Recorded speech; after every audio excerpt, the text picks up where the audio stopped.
agradecer a presença de todos aqui, em nome de Cabral, aí, nosso coordenador da unidade de emergência,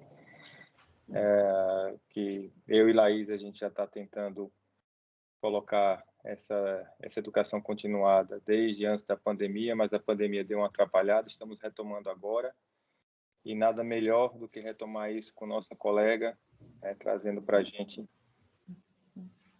uma discussão aí de um tema corriqueiro, importante, e que vamos ter a oportunidade aí de aprender um pouco mais. Então, sem mais delongas, Laís dispensa apresentações, ela é pneumologista, trabalha na nossa cidade de emergência e vai falar para a gente hoje sobre tromboembolismo pulmonar, o nosso foco na emergência. Como suspeitar e tratar. Laís, com você. Obrigada, Silas. Boa noite, pessoal. Então, por um problema técnico, eu não vou aparecer na tela para vocês, mas vamos ver se vai dar certo. Então, eu vou começar falando de um caso real, um caso que foi atendido aí na nossa emergência. Inclusive, eu comecei o primeiro atendimento dessa paciente. Foi lá em agosto do ano passado. Era uma paciente feminina de 36 anos, que deu entrada com uma queixa de uma dispneia progressiva. Ela tinha uma dispneia aos moderados esforços, que se tornou em repouso, há aproximadamente 4 dias da admissão e com piora da dispneia realmente no dia que ela foi avaliada. Ela negou dor torácica, negou febre, negou coriza, obstrução nasal e síncope, porque nesse momento a gente estava vivendo o tempo da pandemia, né? O auge lá, então os sintomas outros a gente precisava perguntar. De antecedentes médicos, ela era obesa e tinha um pré-diabetes, de medicação, estava em uso de anticoncepcional oral e metformina. No exame físico, o que chamava a atenção era a taquipneia, uma frequência respiratória em torno de 24 incursões por minuto, uma taquicardia com a frequência cardíaca de 120, ela estava com estabilidade hemodinâmica, uma PA de 129 por 91, uma saturação de 88. A ausculta respiratória não chamava a atenção, da ausculta cardíaca o que chamava a atenção era só as bolhas realmente taquicárdicas, e de extremidade ela tinha um edema, uma cruz em 4, que naquele momento não estava assimétrico durante a avaliação. E aí esse foi o caso inicial. Então, falando um pouquinho de tromboembolismo venoso, que envolve a embolia pulmonar e a trombose venosa profunda, ela é a terceira principal causa de doença cardiovascular. Então, é muito comum encontrar o TEV. Então, o TEV é a associação de embolia pulmonar e trombose venosa profunda.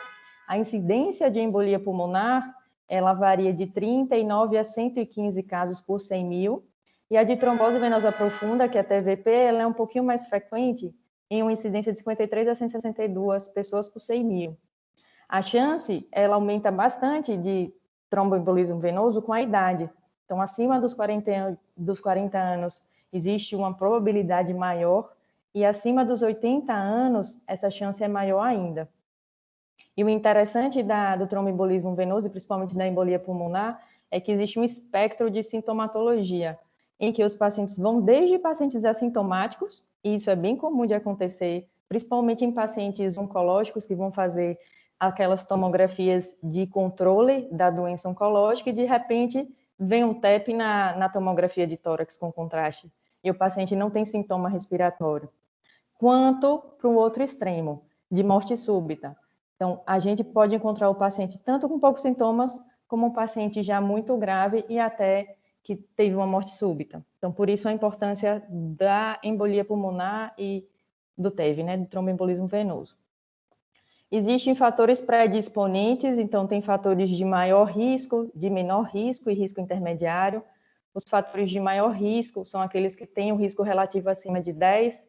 Então, o paciente teve um evento tromboembólico prévio, uma cirurgia de quadril de joelho, infarto recente com menos de 3 meses, lesão medular, fratura de membros inferiores, politraumatizado e uma internação recente por IC e FA nos 3 meses anteriores. Todos esses fatores colocam o paciente com uma probabilidade maior de um evento tromboembólico. Fatores de risco moderado, em que traz um risco relativo de 2 a 9, existem vários. E aí, dentre desses, eu quero frisar, relembrando o caso da nossa paciente, ela fazia o uso de anticoncepcional oral. Então, isso já coloca ela no risco moderado para TEP.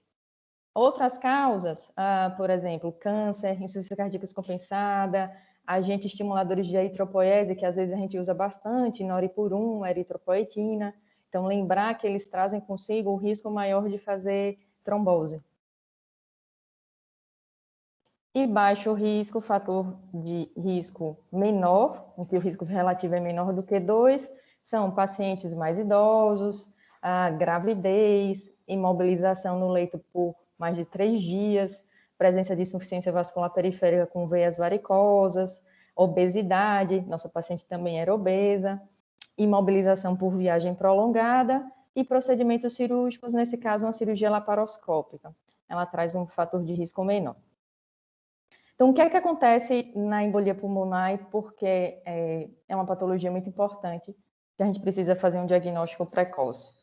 Quando existe um êmbolo e esse êmbolo, esse trombo, ele oclui entre 30% a 50% do leito da vasculatura pulmonar, essa oclusão leva à produção de tromboxano A2 e serotonina, que são agentes vasoconstrictores. Então, consequentemente, essa vasoconstricção leva a um aumento da resistência vascular pulmonar. Isso gera um quadro de hipertensão aguda. E aí o ventrículo tem que suprir, ele tem que fazer mais força para passar por essa hipertensão pulmonar. E aí, com o tempo, o ventrículo direito ele não foi preparado para isso. Então, ele vai entrar em falência e, eventualmente, o paciente pode evoluir para o óbito. Então, a gente precisa quebrar esse ciclo aí da fisiopatologia. Como é que a gente vai fazer o diagnóstico? Como é que a gente vai suspeitar? Então, os principais sinais e sintomas são dispneia, dor torácica, lipotímia, síncope, hemoptise, hipoxemia e taquicardia sinusal, que é bastante comum em várias outras patologias.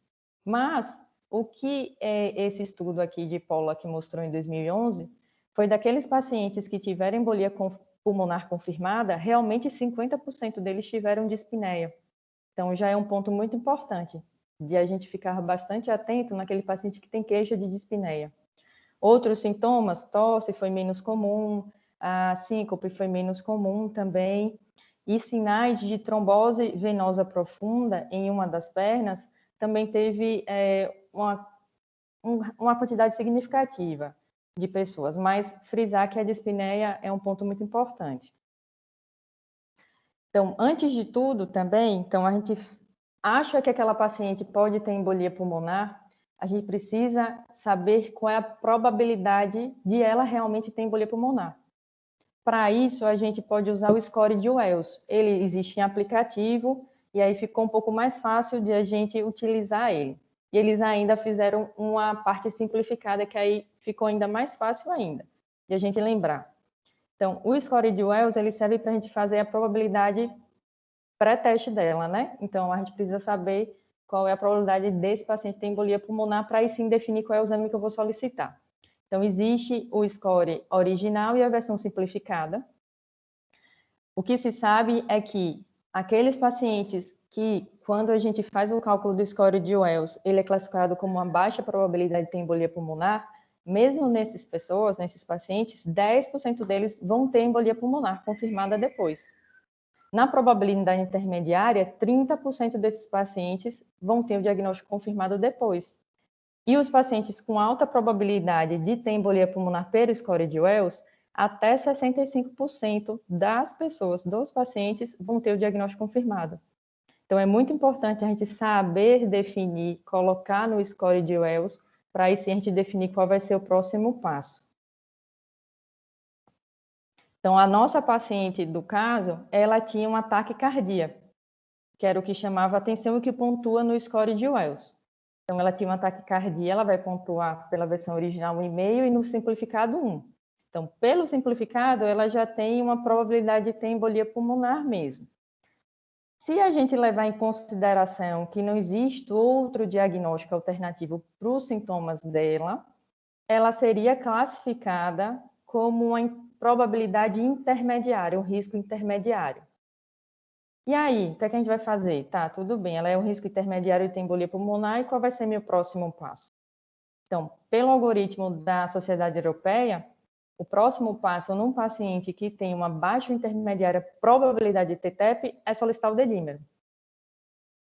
E o que é o dedímero? O dímero D. O dímero é um produto de degradação de fibrina, ou seja, ele está sendo produzido enquanto está se formando coágulo e esse coágulo está sendo dissolvido. Ele pode ser analisado por duas formas, o ELISA e o látex, sendo que o ELISA a sensibilidade é um pouco melhor, um pouco não, ele é bem melhor do que o látex, ele tem uma sensibilidade em torno de 95%, e o dímero, ele tem um elevado valor preditivo negativo, ou seja, um dímero negativo num paciente com uma baixa intermediária probabilidade, a chance de ser embolia pulmonar é praticamente zero. Então, a gente não precisaria prosseguir com a investigação. Apesar disso, ele tem um baixo valor preditivo positivo, ou seja, ele pode se alterar em N fatores, paciente idoso, paciente acamado, pós-cirúrgico. Por isso que ele não é muito útil para ser utilizado em pacientes já internados, porque tem uma chance elevada de vir positivo e não ser um evento tromboembólico. O interessante também é a gente fazer o ajuste do dímero para a idade. O que se sabe é que pacientes acima de 50 anos tendem a ter um dímero mais elevado. Então, aquele valor de referência de 500 em pessoas acima de 50 anos, a gente precisa ajustar. E o ajuste é feito multiplicando a idade da pessoa por 10. Então, um vozinho de 80 anos, que tem uma probabilidade baixa intermediária, eu espero que o dímero dele normal seja até 800. E a partir daí eu consigo definir, escolher melhor qual vai ser o próximo passo, quais serão os próximos exames a ser solicitados. Então, a nossa paciente lá tinha um risco intermediário, a gente fez o dímero dela veio de 9.512. E agora, o que fazer? Dímero positivo. Um dado importante e interessante é que ela também já tinha um eletro que mostrava taquicardia sinusal e mostrava também um bloqueio de ramo direito. Então, o eletro, teoricamente, ele não faz parte do algoritmo de investigação, mas ele é um dado a mais para se somar na suspeita. Então, paciente com probabilidade intermediária, dímero positivo, ela vai para angiotomografia de tórax, desde que ela não tenha alergia a contraste. Então, antes de falar um pouquinho da angiotomografia, eu vou falar um pouco da radiografia. Porque, assim, a radiografia ela pode dar pistas e pode nos ajudar a pensar no diagnóstico de embolia pulmonar. Por exemplo, essa radiografia de tórax aqui tem um achado sutil, mas que tem uma imagem ali naquela região cortical à direita, aparentemente triangular. Num paciente com a suspeita de TEP, isso faz com que a possibilidade de o diagnóstico confirmar seja ainda maior. Essa segunda radiografia também a gente consegue ver uma imagem que chama a atenção. Essa imagem aqui na região inferior esquerda. Então, tudo isso, a radiografia, o eletro, são dados que nos auxiliam a gente confirmar cada vez mais a possibilidade do TEP, né, da embolia pulmonar. E aí, mas a gente sabe que o exame padrão ouro para o diagnóstico é a angiotomografia de tórax. Hoje, atualmente, não é mais arteriografia. Os tomógrafos estão muito bons e aí a gente consegue ver mais facilmente as falhas de enchimento. E não só por isso, além de ver a falha de enchimento, que é o êmbolo, o trombo, eu consigo analisar na tomografia câmaras direitas cardíacas, átrio direito, ventrículo direito, septo interventricular. A gente consegue ver tronco de artéria pulmonar, consegue ver parênquima pulmonar também. E atualmente a radiação está cada vez menor, está conseguindo ajustar na máquina, e aí cada vez a radiação tá menos intensa. Então, aquela radiografia que eu mostrei inicialmente, que tinha essa alteração cortical à direita, realmente se confirma na angiotomografia, em que a gente consegue ver uma área de infarto pulmonar, que é essa área que está circulada, e onde está a seta, eu consigo ver um trombo ali. Então, ali tem realmente uma falha de enchimento. A segunda radiografia também me confirma a mesma coisa. Eu vejo uma área de infarto pulmonar e vejo falhas de enchimento na artéria pulmonar e nos ramos segmentares e subsegmentares que vão para essa região. Contralateral também existem falhas de enchimento também. Outro exemplo de tomografia em que a gente vê falhas bilaterais, trombos bilaterais. Esse é mais discreto um pouquinho, mas dá para ver também que tem áreas de vaso que está preenchida com esse material escuro dentro. E essa tomografia, como eu falei também, ela vai me ajudar a ver a área cardíaca. Então, nessa tomografia da esquerda, a gente consegue ver que o átrio direito e o ventrículo direito eles estão alargados, estão com a dimensão maior, e o septo ele está mais retificado. Isso já infere que essa embolia pulmonar desse paciente, dessa angiotomografia aqui, provavelmente é uma embolia pulmonar mais grave, que requer uma vigilância maior. Na tomografia do lado direito, a gente vê as áreas de infarto pulmonar, que são essas áreas triangulares. Então, mesmo que o paciente chegue na emergência, a gente inicialmente não faça suspeita de embolia pulmonar, faça uma tomografia sem contraste. E nessa tomografia sem contraste, a gente veja áreas triangulares no parênquima pulmonar, isso chama atenção para a suspeita. E aí deveria ser investigado a possibilidade de embolia pulmonar também. Então, a nossa paciente, ela tinha um dímer alterado, eletro com bloqueio de ramo direito, e ela foi para a angiotomografia de tórax, e a angiotomografia de tórax dela realmente mostrou falhas de enchimento bilateral em artérias pulmonares bilateral, o trombo, conhecido como trombo em cavaleiro ou em cela, que é nessa imagem embaixo aqui inferior, que está o círculo, a gente consegue ver o trombo ele saindo de uma artéria pulmonar indo para outra, então formando como se fosse uma cela.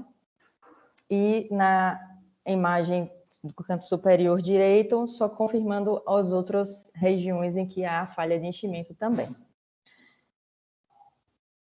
Então nossa paciente ela confirmou que ela tinha embolia pulmonar e aí ela deveria iniciar o tratamento, que eu vou falar um pouquinho mais à frente do tratamento. Eu só quero falar antes de outras possibilidades diagnósticas, quais são os outros exames que a gente pode fazer. Então, naqueles pacientes que têm contraindicação para o contraste venoso, aquele paciente teve já reação anafilaxia, quase que morre quando usou contraste iodado, existe a opção de se fazer a cintilografia ventilação-perfusão, que é a cintilografia pulmonar VQ. A radiação dela é muito baixa também, a gente pode usar em gestante também para fazer o diagnóstico. Então, aqui é uma imagem de como sai a cintilografia ventilação-perfusão. Então, na verdade, o que acontece é que a inalação, as áreas que a gente respira e inala, tem que coincidir com as áreas da perfusão.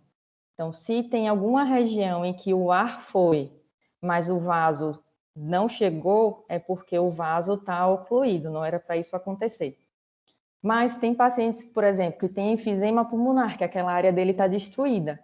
Então, na ventilação eu não vou ver aquela área e na perfusão eu não vou ver aquela área. Então, eu sei que aquela área não é deficiência somente do vaso, é da ventilação também.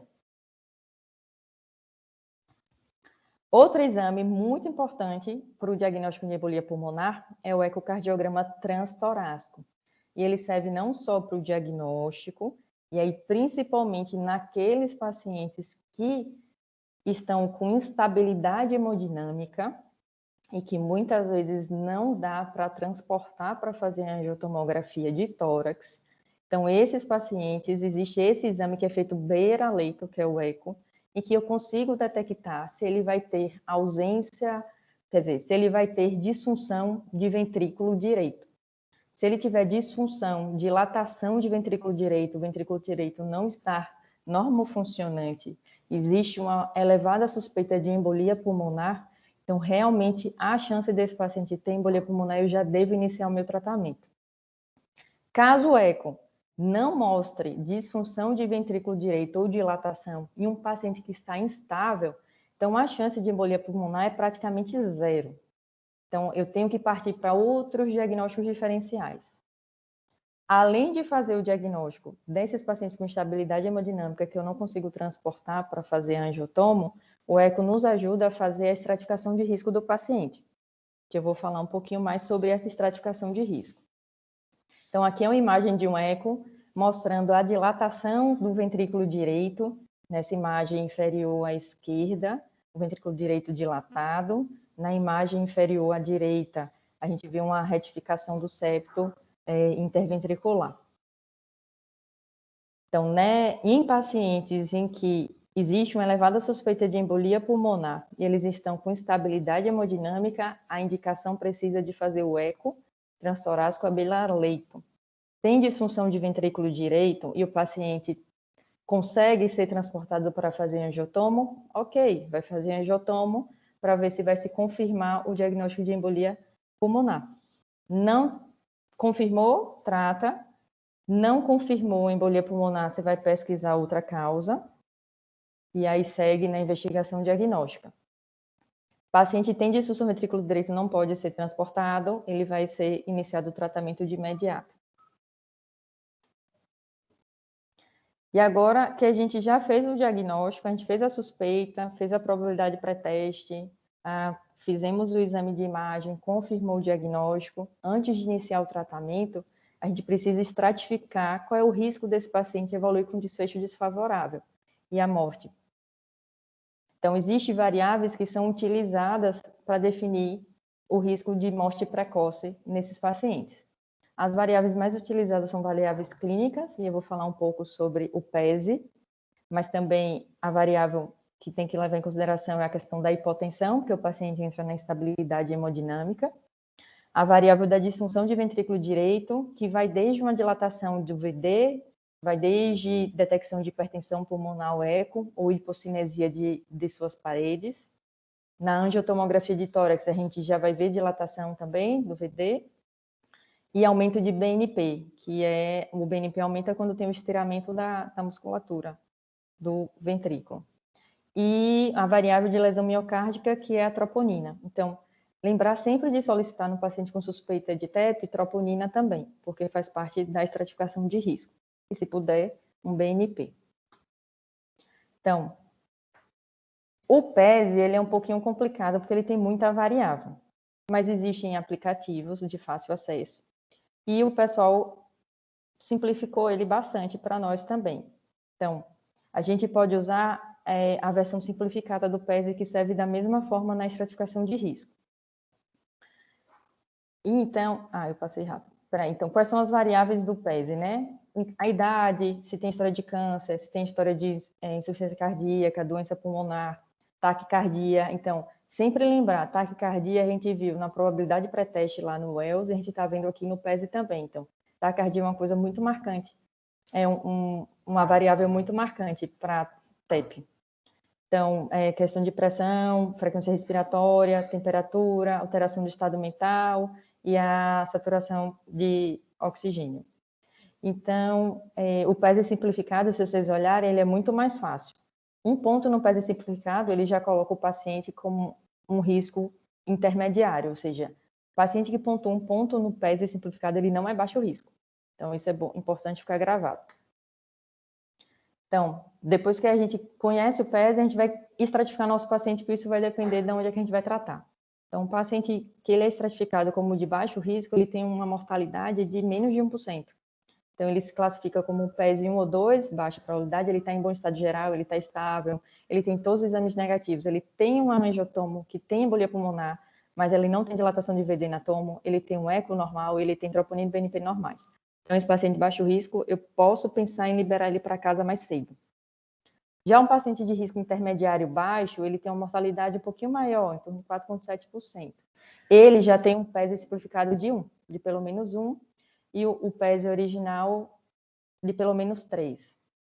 Além disso, ele vai ter um dos exames alterados. Ou ele tem uma disfunção de VD vista na tomo ou no eco, ou ele tem BNP e troponina alterados, ou um ou outro. Mas às vezes ele pode ter o eco normal, troponina normal, angiotomo que vê VD normal, mas ele tem um PESE simplificado de 1. Então, automaticamente ele já é intermediário baixo risco. Esse paciente já requer um cuidado maior. Pacientes intermediário alto, a mortalidade também aumenta, né, em torno de 8,8%. Ele não muda do intermediário baixo, ou seja, ele tem um PESE de no mínimo 3, um PESE simplificado de 1. mas ele obrigatoriamente tem que ter alteração tanto de ventrículo direito quanto de marcadores. Esse paciente intermediário alto risco é o paciente que a gente precisa ficar muito atento nos próximos dias. E o paciente de alto risco é aquele paciente que já chegou com instabilidade hemodinâmica, ele chegou parado, então ele já é automaticamente alto risco, eu não preciso fazer marcador, troponina, BNP, ele automaticamente já entra no tratamento da trombólise, que eu vou falar mais à frente. Então, a nossa paciente da emergência, ela teve uma angiotomografia positiva para embolia pulmonar, a troponina, e na angiotomografia dela, o ventrículo direito aparentemente estava com dimensões normais, mas ela teve uma troponina elevada, e o ecocardiograma dela tinha uma PSAP de 75, que já denota uma disfunção de VD. No score do PESE, ela pontuava no PESE simplificado 1 ponto pela taquicardia, e no PESE original ela não chegava à classe 3. Então, a gente sempre usa o que é de pior prognóstico. Então, o PESE dela normal era, acho que ela ficava em 2, mas o simplificado já pontuava ela como de um risco maior. Então, a gente fica no risco maior. Então, ela ficou como risco intermediário alto, ela tinha disfunção no eco e tinha um PESE maior ou igual a 1. E agora, o que a gente vai fazer? A gente vai mandar ela para casa? Provavelmente não. Mas, se eu fosse pensar em mandar ela para casa, eu poderia me utilizar desse algoritmo aqui, na verdade, que é o RESTIA. O RESTIA, ele é utilizado para excluir pacientes que não podem ser tratados em domicílio. Se a gente for prestar atenção, a nossa paciente, do caso, ela não preenche nenhum critério. Se ela pontuasse em alguma dessas variáveis do RESTIA, ela teria que ficar internada. Mas ela não pontuava em nenhum desses. E por causa disso ela vai de alta? Não.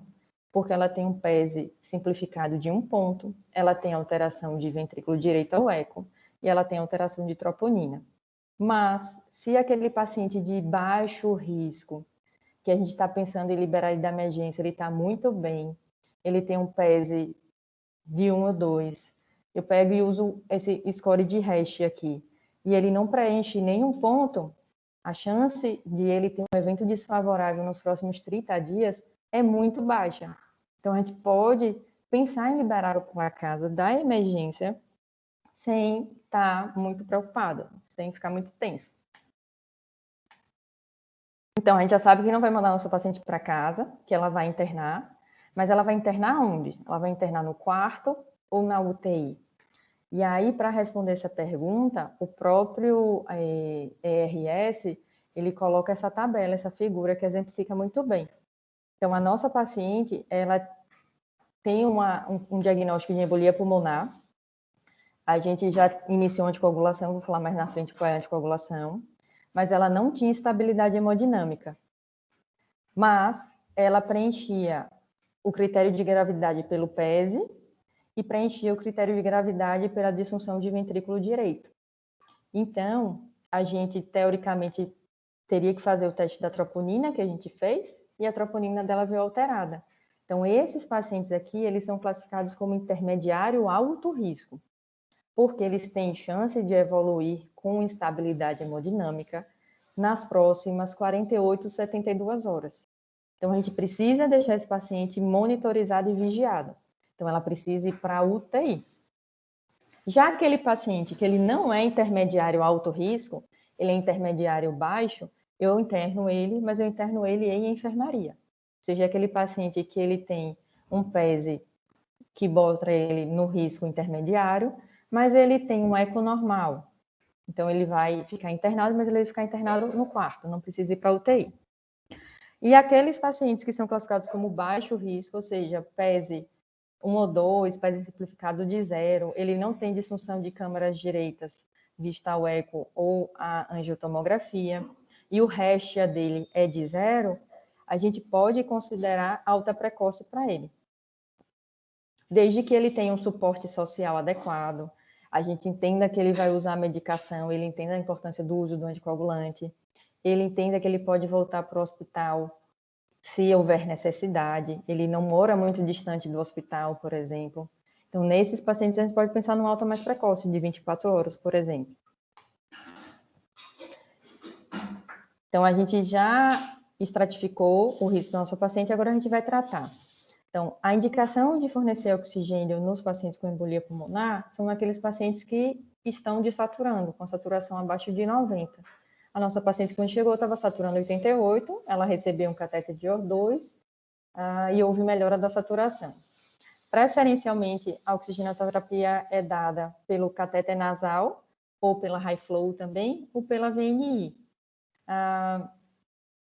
O que vem se orientando é que tente se evitar a intubação, ou seja, intubar naqueles pacientes que realmente têm indicação, que não toleraram o VNI, não toleraram o high flow, porque o paciente que está instável, que ele precisa de VNI, por exemplo, ele já tem uma disfunção de VD. Então, quando intuba, que ceda, que aumenta a pressão na ventilação, a chance desse VD falhar é maior.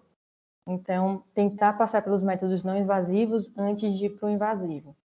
A expansão volêmica parcimoniosa naqueles pacientes que estão hipotensos, lembrando que ele já tem um VD comprometido, que já está trabalhando ali sob estresse, então a gente não pode dar muito volume também para ele. Pode ser utilizado os vasopressores inotrópicos, a nora, dobuta também, a depender da evolução do paciente. E de tratamento em si, a trombólise ou anticoagulação. Então, a gente vai trombolizar aqueles pacientes que estão instáveis hemodinamicamente. Mas a gente precisa lembrar que existe uma janela para trombólise de até 14 dias. Então, aquele paciente intermediário alto risco, que está internado na UTI, que nas próximas 48, 72 horas se deteriorou, ou seja, começou a ficar hipotenso, começou a ficar mais hipoxêmico, taquipneico, nesses pacientes existe a possibilidade de fazer trombólise. E aí você pode melhorar o quadro clínico dele. O maior benefício da trombólise, de fato, é quando ela é iniciada dentro das primeiras 48 horas do início dos sintomas. Ela é para ser feita em infusão periférica, não é para passar a catéter central, porque depois do término da infusão, esse central vai sangrar bastante. Então, é para ser em periférico mesmo. E, ao mesmo tempo que está se infundindo o trombolítico, que no caso do TEP, o preconizado é o RTPA, que é o alteplase. Ao mesmo tempo que a alteplase está sendo infundida, a heparina não fracionada também está sendo infundida. E aí, nos pacientes instáveis hemodinamicamente, a opção de anticoagulação é com a heparina não fracionada. A dose do alteplase é bem fácil de lembrar, é 100 mg e vem bomba de infusão durante 2 horas.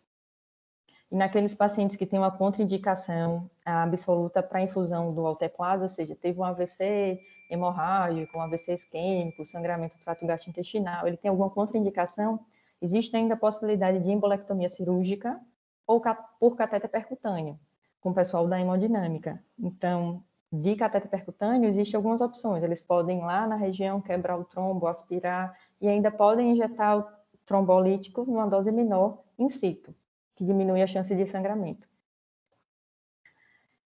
Já para os pacientes que não têm estabilidade hemodinâmica, mas ele tem disfunção de VD, ele tem biomarcador alterado, ou seja, aqueles pacientes de risco intermediário, intermediário baixo, intermediário alto, intermediário baixo, que vão internar, a opção que se dá é pela heparina de baixo peso molecular. E aí, idealmente, esses pacientes deveriam ficar com essa heparina de baixo peso molecular por pelo menos 2, 3 dias, que é o período que o paciente ele pode se agravar e pode necessitar de uma trombólise. Então, se ele passou 3, 4 dias bem, está evoluindo bem, existe a possibilidade de trocar para um anticoagulante de ação direta mesmo. Nos pacientes sem instabilidade, sem disfunção de VD ou elevação de biomarcador, é aquele paciente que a gente está pensando em dar uma alta mais precoce, a gente pode iniciar diretamente com anticoagulante de ação direta, ou seja, e aí do de ação direta, lembrar da rivaroxabana e da apixabana, que eles podem ser iniciados independente do uso da heparina, mas a edoxabana e o dabigatrana, eles precisam de um tempo de heparina antes do início deles. Eles precisam de pelo menos 5 dias de uso de heparina, antes do início do DOAC. Pode ser anticoagulado também com varfarina, mas atualmente tem se preconizado mais o uso do anticoagulante de ação direta, que são os DOACs, tem menos chance de sangramento, reservar heparina para aquele paciente que teve uma embolia pulmonar, uma trombose por SAF, que é a síndrome do anticorpo antifosfolípide, por exemplo, ou que ele teve um quadro tromboembólico de repetição, já ele tem alguma trombofilia. Às vezes se opta por dar seguimento com a varfarina. Acho que é isso.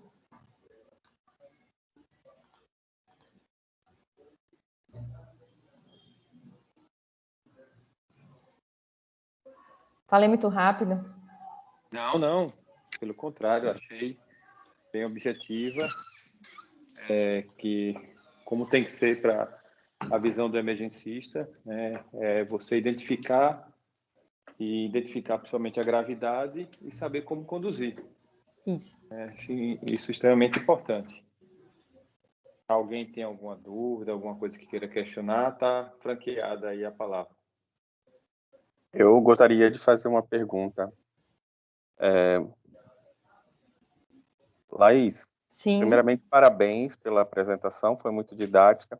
A gente pega frequentemente no PS mulheres, principalmente no pós-operatório recente de cirurgias plásticas, mamoplastia, abdominoplastia, e que às vezes até já chegam com assim aqueles compressores para drenagem. Então, assim, ter dispneia e dor torácica para quem já fez a cirurgia plástica já é algo esperado no pós-operatório.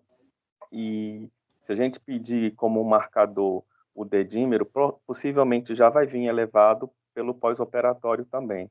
Então, nesses casos, você recomendaria, eu acho que até o protocolo partir direto para angiotomo?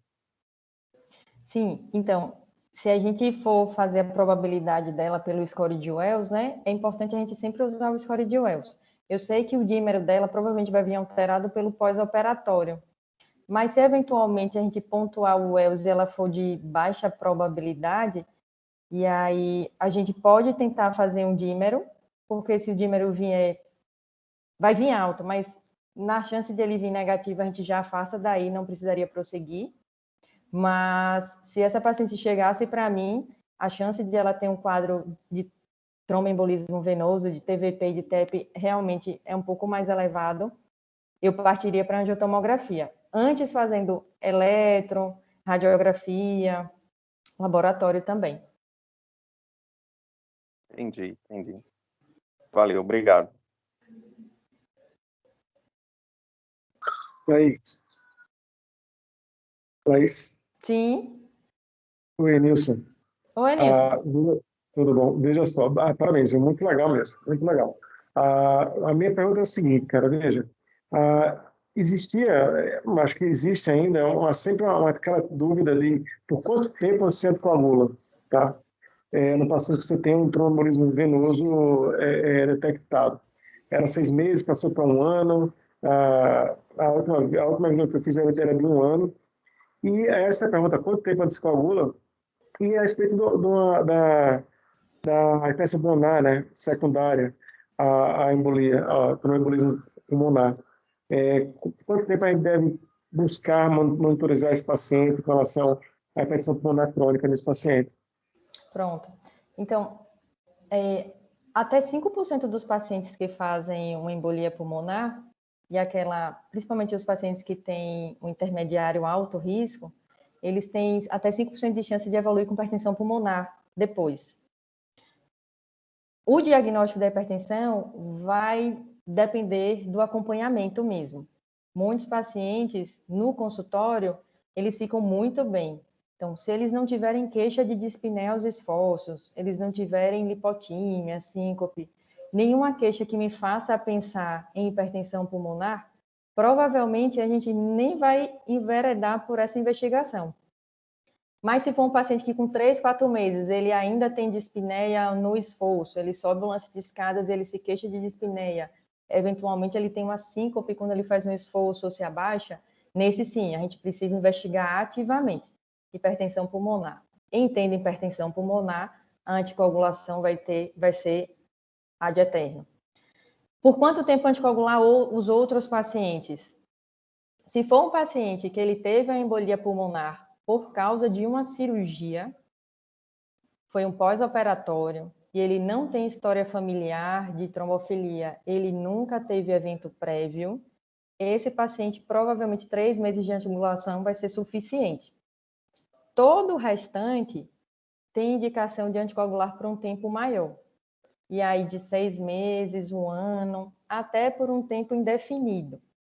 O que a gente vem fazendo é, após 6 meses, 1 ano, discutir bastante com o paciente, mostrar qual é o risco que ele tem de ter um novo evento, qual é o risco de sangrar. E aí, muitas vezes, a gente reduz a dose, faz uma dose menor. Se ele estava com xarelto de 20 e eu tenho intenção de continuar com um anticoagulante para ele, mas eu sei que o risco dele ao longo do tempo vai ser menor do que nos primeiros 3, 6 meses, eu posso reduzir para uma dose de 10, por exemplo. O apixaban eu posso reduzir para 2,5, 12 em 12. E vai seguindo de perto. Depois de 1 ano, a indicação de anticoagulação por tempo prolongado vai muito do paciente, do médico e de que momento o paciente está. Então, na prática, depois de 1 ano, caso a caso, né? Depois de 1 ano, caso a caso. Isso. Laís, e a coagulação com aspirina somente para SAF mesmo? O quê? Desculpe. A coagulação e aspirina juntos só para SAF, né?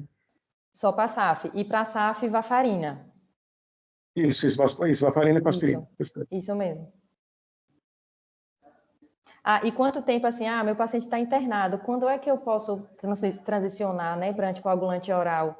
Então, o que se vê é que nas primeiras 48, 72 horas do evento é quando ele tem maior chance de estabilizar. Então, segurar pelo menos 2, 3 dias na heparina subcutânea. Tá indo bem? Poxa, então já posso transicionar e posso pensar já na alta dele para casa. Mais ou menos sai da UTI, né? Começa. Isso mesmo.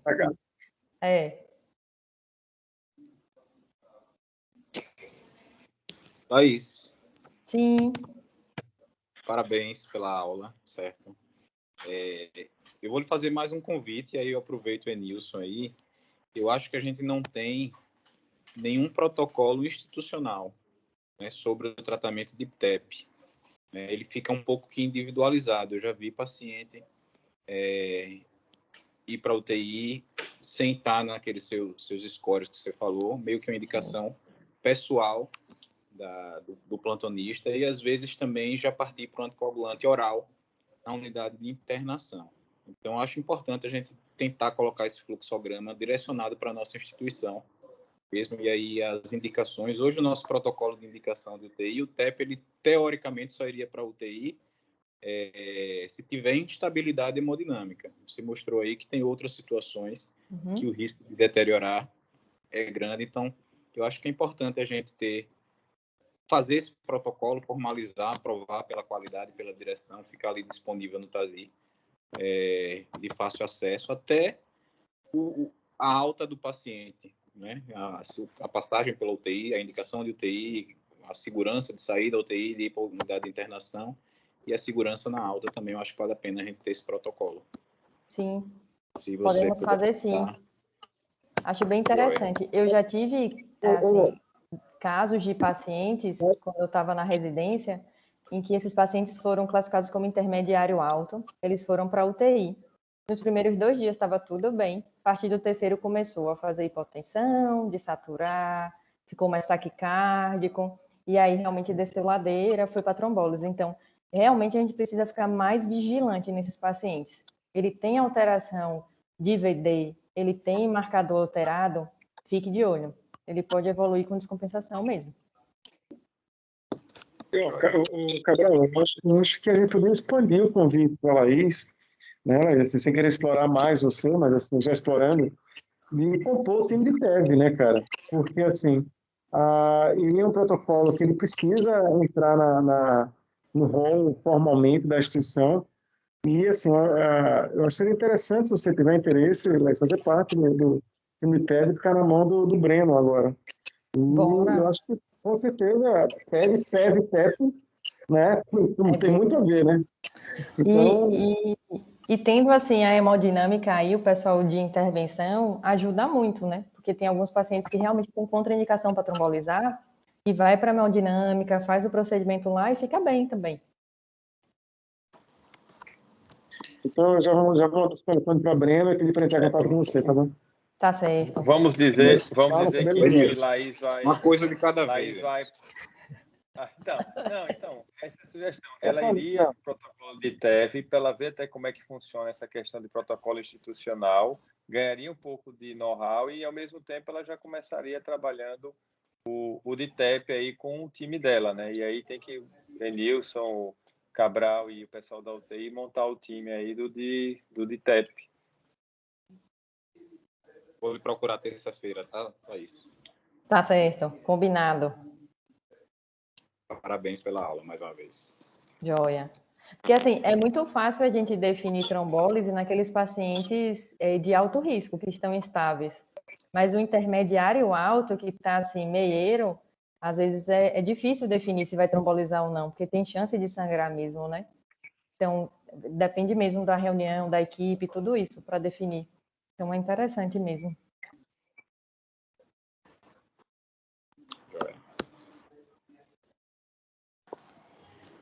Pessoal, Faz uma mais chamada aí. alguma pergunta? Alguma discussão? Algum ponto, alguma dúvida? Acho que só sobrou a gente mesmo aqui. O pessoal já deu boa noite. Estou formalizando aqui com o Breno, tá? Valeu, Gente, obrigado. Boa noite. Viu? Estou aqui e eu queria dizer que eu estou muito feliz de ver todo esse movimento, viu? Laís, parabéns pela aula. Meninos, vocês são fantásticos, viu? Contem sempre comigo. Um bom descanso aí para vocês. Tá ok, pessoal? Obrigada. Boa noite. Tchau, pessoal. Tchau. Tchau, Laís. Tchau.